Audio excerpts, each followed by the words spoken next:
Beyond Good and Evil is a philosophical book by Friedrich Nietzsche that was first published in 1886. The book is divided into 9 parts, and it covers a range of topics related to morality, psychology, philosophy, and society. In the first part, Nietzsche sets the stage by introducing the concept of the will to power, which he sees as the driving force behind all human behavior. He argues that traditional moral concepts such as good and evil are used to control and manipulate people, and that we should reject them in favor of our own individual will to power.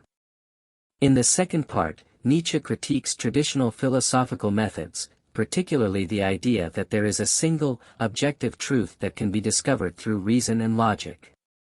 He argues that all knowledge is subjective and that we must embrace our own perspectives and biases. In the third part, Nietzsche explores the nature of religion, arguing that it is based on the same manipulative tactics as traditional morality. He suggests that we should embrace our own individual spirituality rather than relying on external institutions or dogma.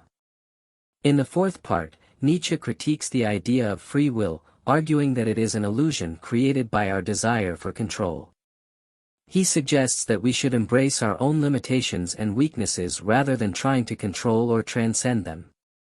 In the fifth part, Nietzsche critiques the idea of the selfless individual, arguing that we all have our own selfish desires and motivations. He suggests that we should embrace our own selfishness and use it to achieve our goals. In the sixth part, Nietzsche critiques the concept of equality, arguing that it is a myth created to control and manipulate people.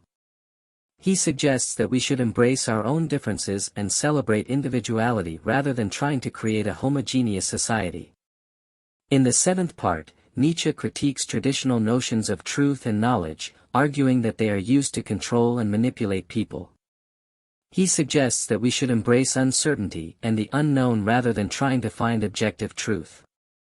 In the eighth part, Nietzsche critiques the idea of progress, arguing that it is based on the same illusions as traditional morality. He suggests that we should embrace the cyclical nature of life and find meaning in the present moment rather than focusing on the future. In the final part, Nietzsche concludes by emphasizing the importance of individualism and self-creation. He suggests that we should reject external authorities and create our own values and meaning in life. Overall, Beyond Good and Evil is a complex and challenging work that critiques traditional morality, philosophy, and society.